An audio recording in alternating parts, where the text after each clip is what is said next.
Good afternoon, everyone. My name is Soumya Ritmana. The topic of my presentation today is physiochemical characterization and in vitro drug release testing of multivesicular liposomes. So, the outline of my presentation is basically first I'll give a very brief introduction on complex formulations, followed by a current bioequivalence guidance on our model product, which is the bupivacaine multivesicular liposome.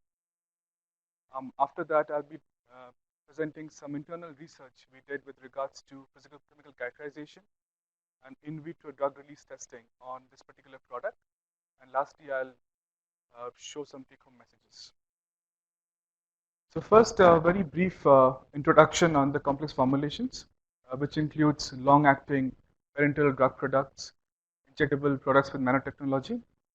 Now, since these formulations are complex in nature, it warrants for like additional physiochemical characterization to demonstrate bioequivalence. And today I'll be discussing on the product which is based on multivesicular liposome platform. It is kind of a like a relatively newer formulation compared to the traditional unilamellar liposomes. And there is very limited research conducted so far on this particular platform. So till date, three products have been approved by the FDA based on this particular platform, also known as Depofoam. Uh, and this particular product, which I'll be showing today, is called Exparel. It's basically it delivers the drug bupivacaine, and it is mainly used to treat like post-surgical analgesia. So, like in the beginning of this year, we posted a PSG on this particular product, which recommends demonstration of equivalent composition, internal aqueous environment of liposome, particle structure, morphology, and similar in vitro release kinetics. Now, as we were like developing this particular PSG, we found out that it's kind of challenging to demonstrate similar particle structure, morphology, and in vitro release kinetics. So, in the subsequent slides, I'll present some internal research we have done on this particular like particle structure, morphology, and in vitro release kinetics. Starting with particle size characterization, first we used laser diffraction, where the D50 of this particular product was about 25 microns. Now, this particular method is predominantly applicable to measure the outer dimension of the vesicle, not its inner like compartments. Therefore, its potential application is limited to basically before any drug release study. And we also used cryoscanning electron microscopy, in which we saw the morphology. This image shows the top view of the MVL particles. This is the cross-sectional view where we can see the characteristic inner polyhedral structure. And further image analysis based on the cryo-sim images, we found out the mean diameter of one MVL particle is about 23 microns, similar to that in laser diffraction. And the internal compartments measured about 1.5 microns. Now, on top of cryo-SEM, confocal microscopy can also be potentially used as a complementary method to evaluate the morphology and the size. In confocal microscopy, we found a similar size of the internal vesicles, which is about 1 to 2 microns. And therefore, I think this is like a potential like complementary method to cryo-SEM for evaluation of like a live morphology changes during the course of in vitro release study. Now, moving on to in vitro release studies, we tried out. Now, an IVRT method, if it's developed correctly, it does shed a lot of insight into the product quality and also the release mechanism. So, in our studies, we use a couple of methods. The first being the more traditional sample and separate method, where we saw the effect of orientation and agitation, and the effect of composition of the dissolution media on the release profile. And the other method is kind of a novel setup where we used dialysis coupled with in situ UV-Vis probe in a USP apparatus, where we studied the effect of molecular weight cutoff of the dialysis membrane, temperature, pH, and the agitation speed on the release profile of the drug. First, the results we got from the effect of orientations.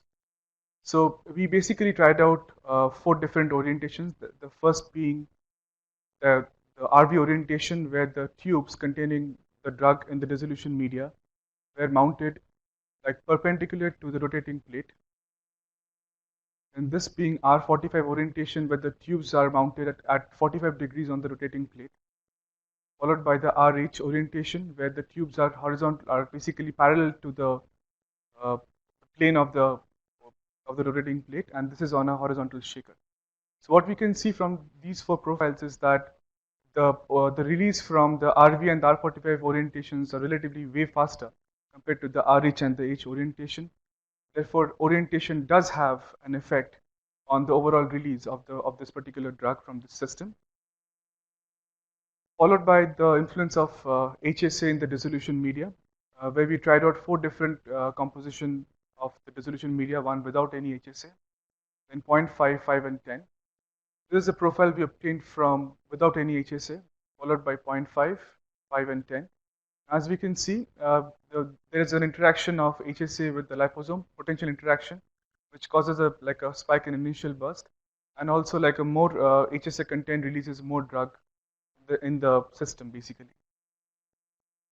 Now moving on to the results with the dialysis setup. First, we studied the effect of molecular weight cutoff of the dialysis membrane, because we believe that molecular weight cutoff can have a limiting effect on the overall release of the drug. So we tried out four different membranes, 10, 20, 50, and 100 kDa.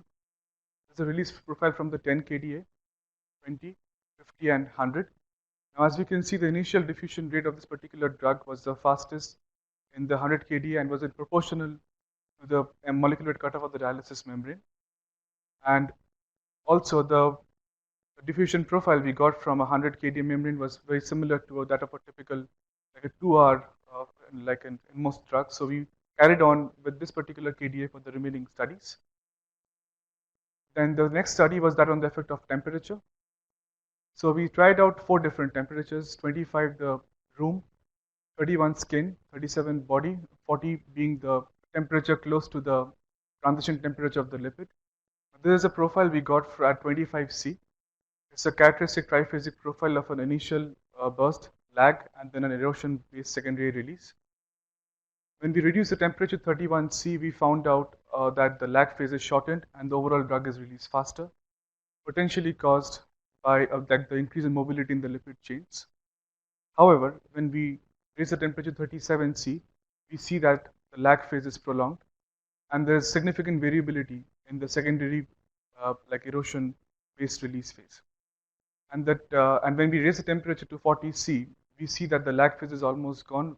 Rather, there is way more variability is induced in the secondary release phase. Therefore, while designing an IVRT, what we found out that the temperatures potentially close to the TM of the lipid can cause significant variability in the secondary release phase. And overall, the change in temperature does affect the lag phase and the secondary release phase. Moving on to the effect of pH, we tried out three different pH conditions, pH 5, 6, and 7. There's a release profile at pH 5, pH 6, and pH 7. As you can see, the overall the drug is released in pH 6 and pH 7 the duration of 72 to 96 hours. However, in pH 5, it takes about 280 hours for the complete drug to be released. So the findings from this particular study is that the initial burst is increased with a decrease in pH, which can be potentially attributed to the fact that at lower pH the solubility of the drug is higher. And also to explain why it takes longer time for the drug to be released in pH 5, that could be probably attributed to the fact that at basically lower pH the drug is way more ionized, and it may have a tendency to be in the aqueous core. Therefore, it takes a longer time to be released. Now the effect of agitation. So at 25 C, we found out that increase in the agitation speed, the drug is released faster, and the same trend is observed at 37 C. So the take-home messages from the initial findings is that cryo-SEM confocal microscopy and laser diffraction could be used as potential methods to evaluate particle structure morphology of the MVLs and the size distribution of them. And the experimental factors should be considered while designing an IVRT, because what we found out that the factors like temperature, pH, agitation, and composition of the release media does cause a lot of different release profiles. And definitely, like molecular weight cutoff also has a role to play, as that can affect the diffusivity of the drug through the membranes. And with that, I'd like to thank my team, Yan, Darby, Stephanie, Bonnie, Lynn, and Peter from DTP, Jeevan Yongberg from CDRH, Xiaoming Yingxuan from DPQR, and the ACF lab facility and the lab facilities in DBCMS and DPQR for supporting this research. Thank you for your kind attention. Thank you, Dr. Manna. It's my pleasure.